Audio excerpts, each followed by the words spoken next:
So we have seen that we're on page 8, Canto 1, the symbol dawn, and we have seen that Savitri has to make a decision. What is she going to do with her life? And this is a flashback, of course, because she already knows that Satyavan's going to die. So we see that she is loved by everyone, and she loves everyone. But this dark foreknowledge, she already knows, and that foreknowledge is separating her from all of whom she was the star and stay. A stay here means not the stay that we understand, but it means a support. So from all of whom she was the star, obviously she is a star to everyone, but she's also the support of everyone. Too great to impart the peril and the pain, in her torn depths she kept the grief to come. Why are her depths torn? Because she knows that her beloved answering soul will be dead in 12 months. Her depths are torn by this knowledge. Don't forget, she doesn't realize she's the Divine Mother yet. She doesn't realize that she's an emanation of her yet. But now he says that she begins to know who she is. As one who, watching over men left blind, takes up the load of an unwitting race, harboring a foe whom with her heart she must feed, unknown her act, unknown the doom she faced, unhelped she must foresee and dread and dare. Oh, so we see, first of all, just like one who watches over men left blind and takes up the responsibility for them, an unwitting race. Unwitting means not knowing, unaware, ignorant race. She has to harbor this foe, who she has to feed with her heart. That's death. But her act is unknown. Unknown her act, unknown the doom she faced. Unhelped, she must foresee and dread and dare. Whoa. Sri Aurobindo uses three things here, three uns. Unknown, unknown, unhelped. Very interesting. Unknown, nobody knows what her act is going to be, what she's going to be. No one knows the doom she faced. And unhelped, that means totally alone, she must foresee. Foresee is what? Foresee the coming of death. And dread, because it's a fearful thing. And dare. She has to dare to face him down and conquer him so that the light can appear on the earth and the divine life can be realized. Then Sri Aurobindo is going to take us to this noon, the long foreknown and fatal morn was here. Now, as I said, this is a flashback. And so the morning of Satyavan's death has arrived. See, we're only in book 1, but we're learning about this already. The long foreknown. She knew it because when she met Narad and her parents and told them that she was going to marry him, Narad did have to disclose that he would be dead in 12 months. So the long foreknown and fatal morn was here. It's a fatal morn because She could fail. She may not succeed. We don't know that yet. And then he says so beautifully, bringing a noon that seemed like every noon. Because noon seems like every noon. We go outside, we see the noon, but nobody knows what she has to go through. Then there's a full stop. And then he tells us, oh boy, for nature, capital N, walks upon her mighty way, unheeding when she breaks a soul, a life, leaving her slain behind, she travels on. Man only marks, and God's all-seeing eyes. Now, Ranganath and I had a disagreement, kindly disagreement on these lines, but for me they're very clear.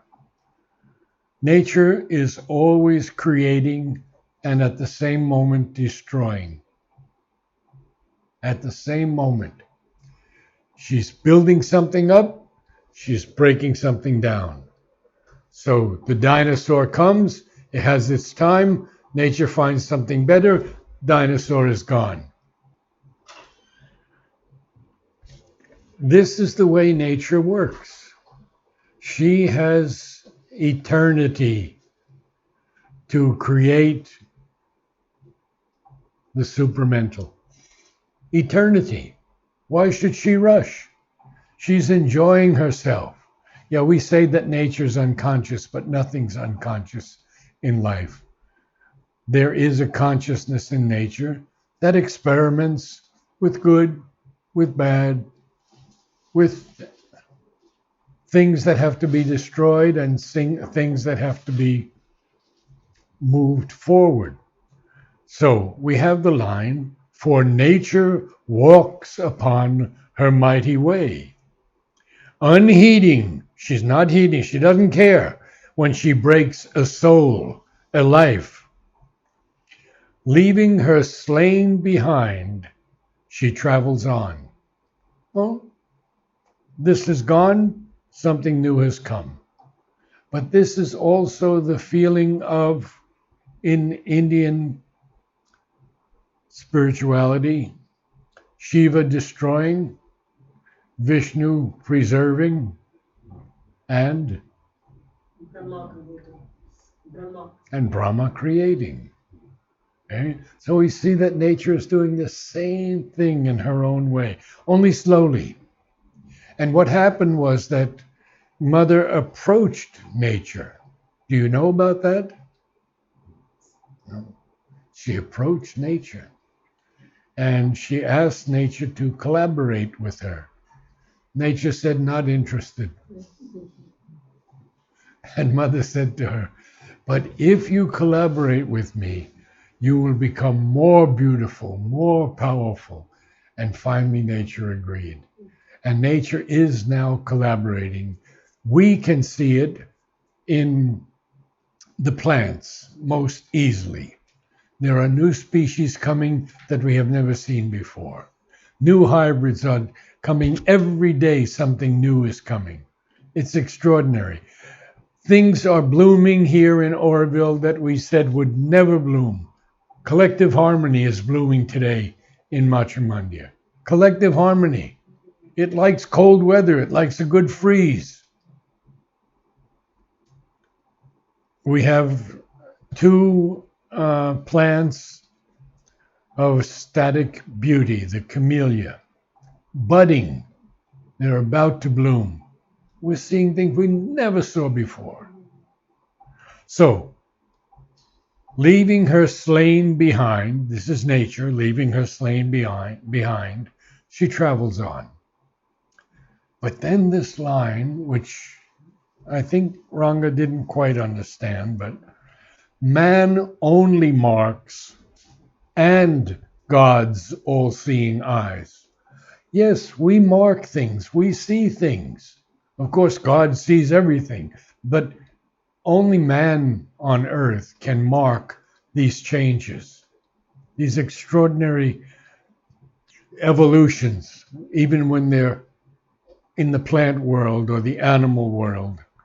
So now he moves on, and he's going to tell us more about Savitri. Even in this moment of her soul's despair, in its grim rendezvous with death and fear, no cry broke from her lips, no call for aid. She told the secret of her woe to none. Calm was her face, and courage kept her mute. I think this is very clear to all of us, huh? We don't really need to explain this at all. I have a question. Yes. On the previous morning, I mean, when Savitri started, it started with this is the day, or When Satyavan must die. yeah. It's So the it was the night time, is it? Hmm? This is the day when Satyavan. So what hour was that? It's like morning 4 a.m. No, he dies in the middle of the day. Middle of the day. So this is the middle of the day, right? In the eighth Well, page itself. brings a noon that seemed like every noon. Yeah, it's the middle of the day. Exactly correct. Good.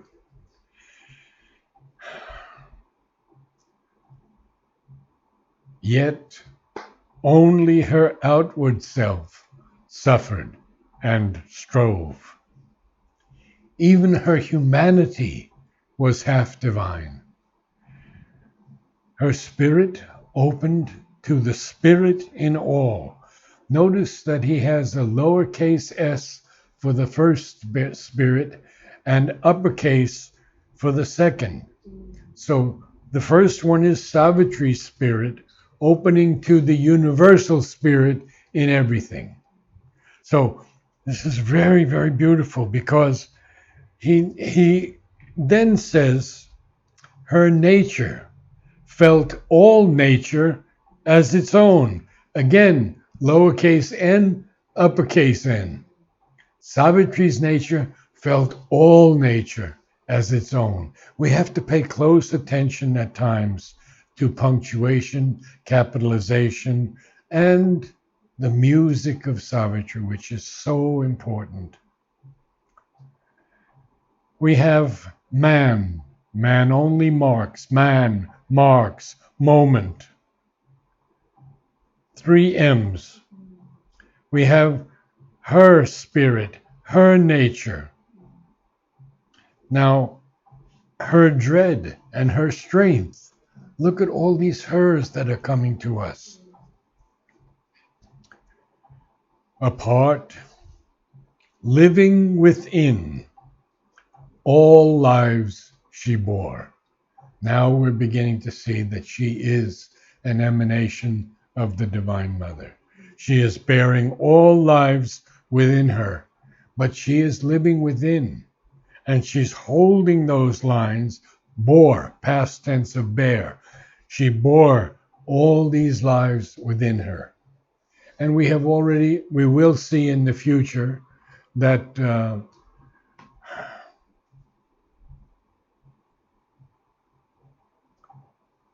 all love was hers.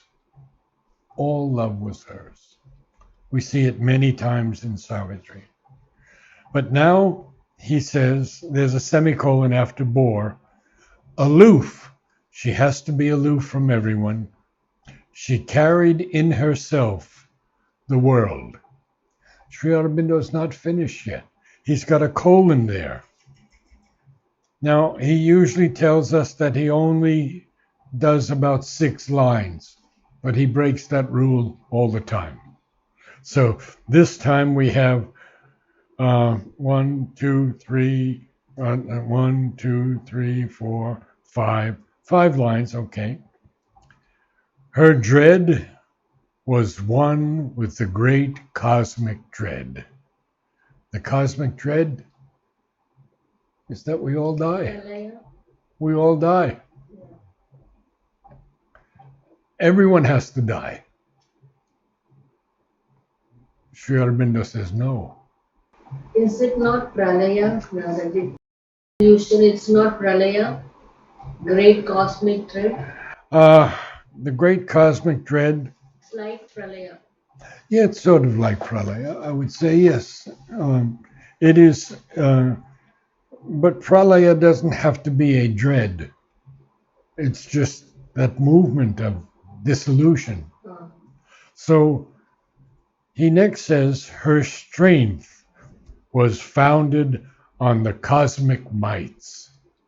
Now we see, beginning to see how powerful Savitri is. And then lastly, the universal mother's love was hers.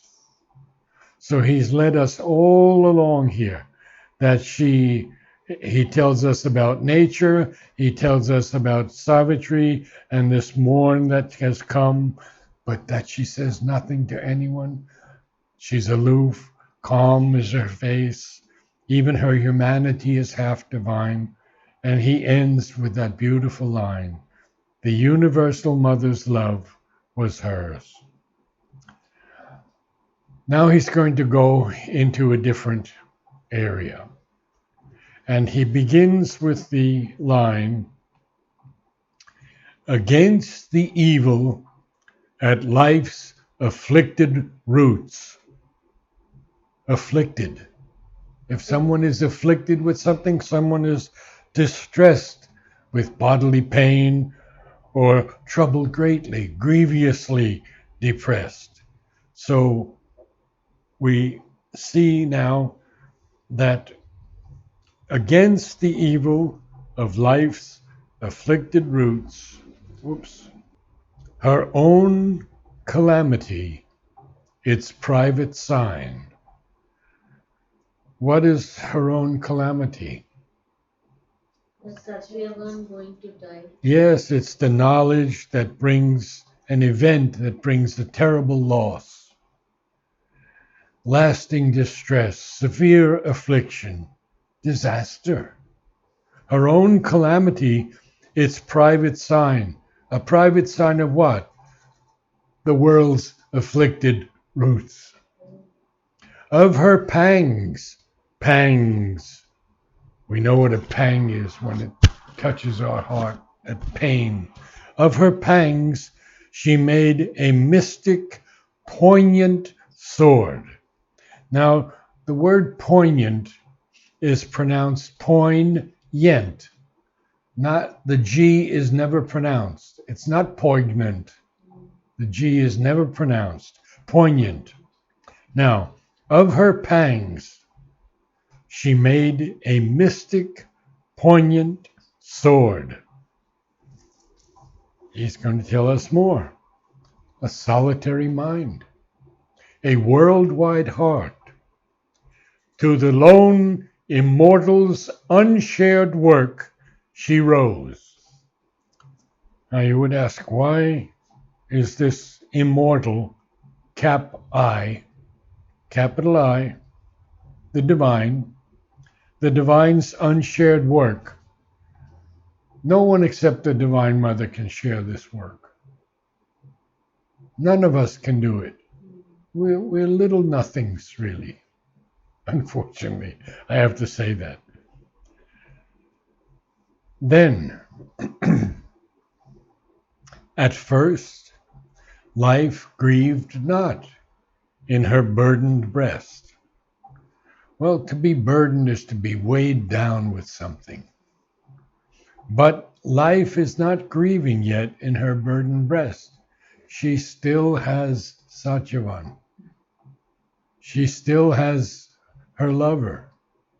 And when we read Satyavan and Savitri, we understand more about divine love. It's such a beautiful passage. Pray that I live long enough to get there with you. On the lap of Earth's original somnolence. On the lap, Earth is sleeping, drowsy, sleepy. On the lap of Earth's original somnolence. Inert, not moving, unable to move, immobile, unmoving, lifeless. Released into forgetfulness. Prone it reposed, unconscious, on mind's verge. Prone, of course, is usually lying with its face down, and we see Earth lying down like that. Obtuse and tranquil, like the stone and star. The stone is tranquil. It's obtuse also, it's a bit dull.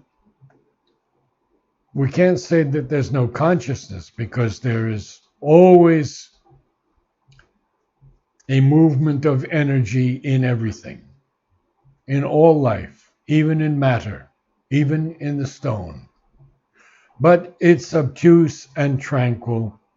What is obtuse and tranquil? Well, it's this original sleepiness of Earth. And it's sort of released into forgetfulness, he tells us. Maybe it had previously marvelous incarnations.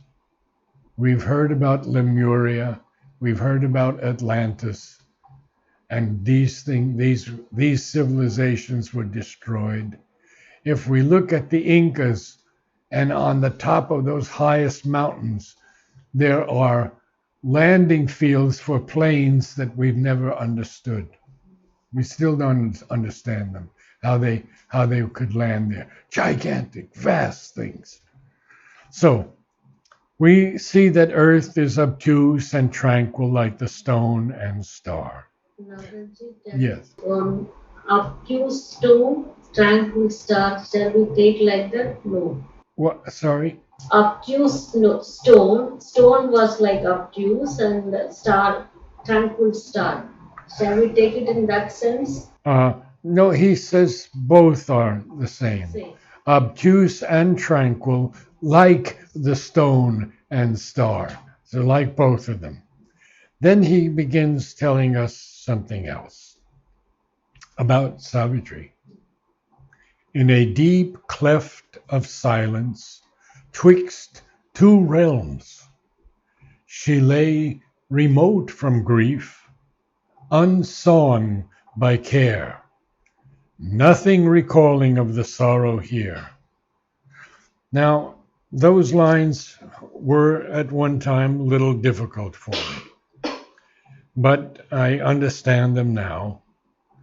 In a deep cleft, a cleft is like a crevice, a split, but it's a deep cleft of silence. Twixt. Twixt is an old-fashioned word that is a contraction of betwixt.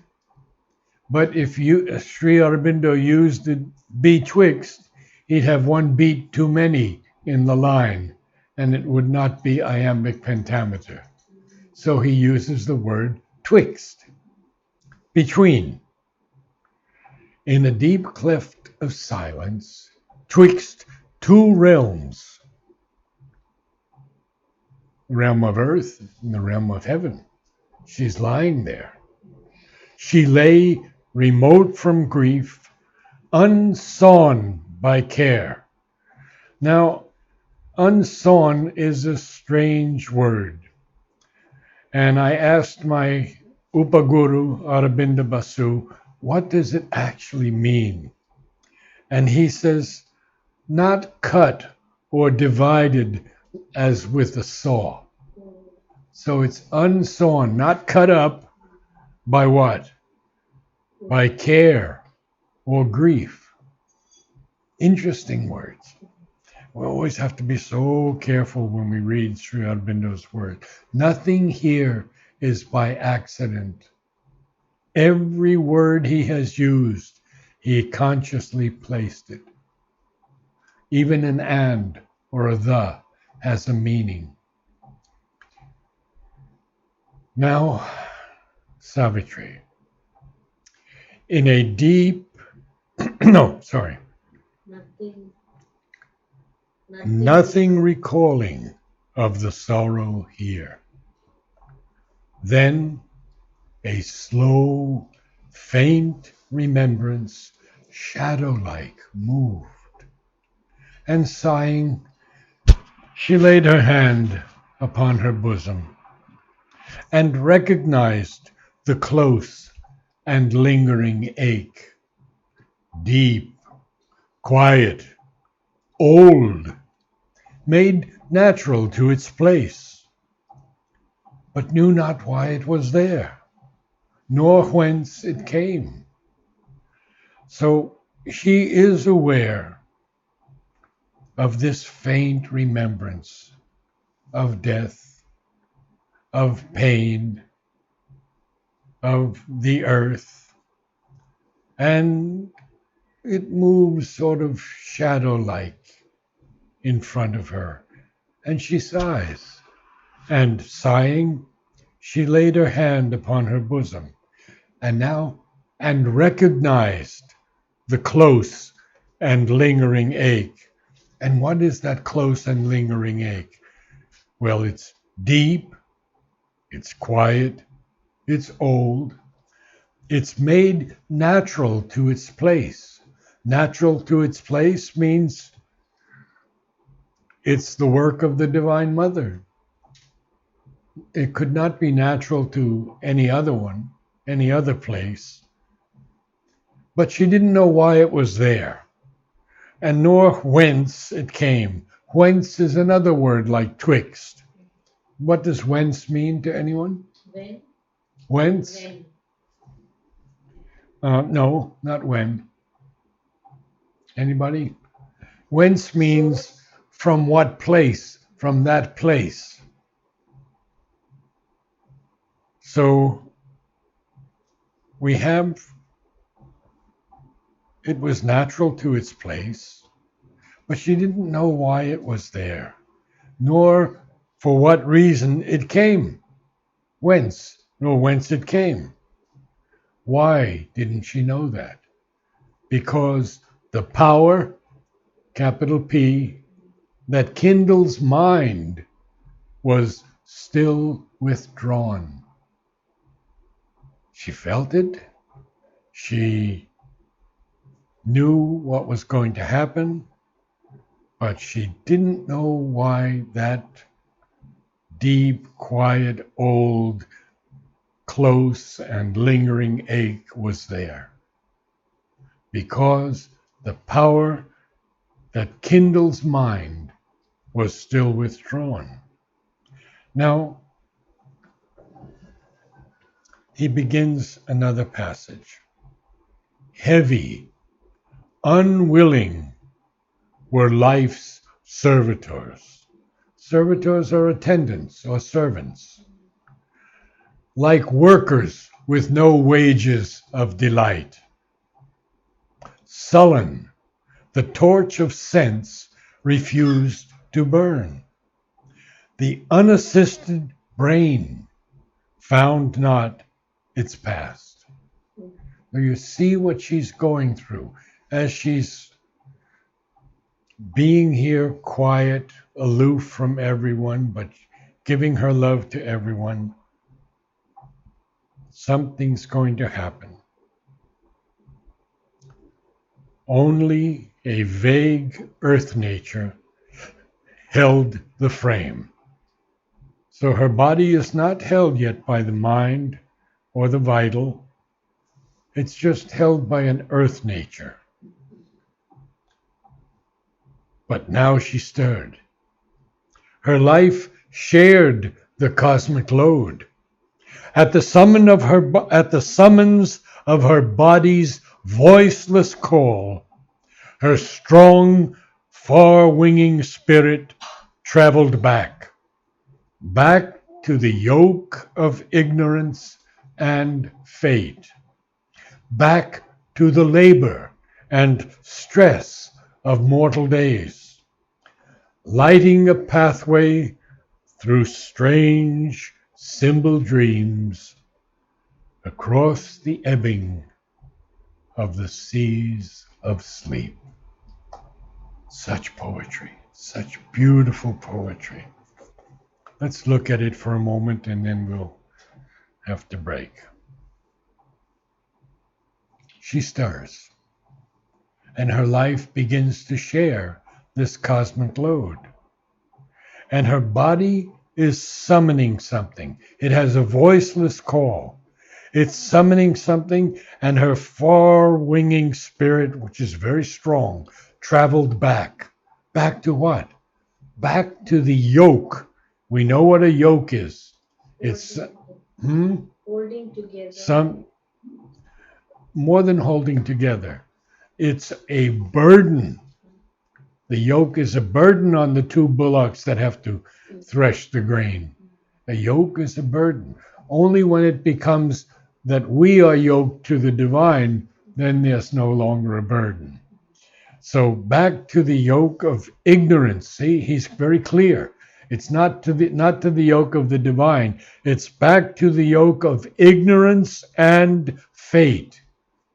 And remember that Narad has said that fate is inevitable.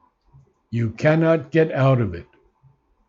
Except that Mother tells us now we can. And Sri Aurobindo. That Mother can lift it. Back to the labor and stress of mortal days. All of us know that line. We all know the labor and stress of mortal days. My gosh. But then he has this two beautiful lines. Lighting a pathway through strange symbol dreams across the ebbing. What's an ebbing? It's a flowing back of the tide, huh? It's an ebbing of the seas of sleep. Across the ebbing.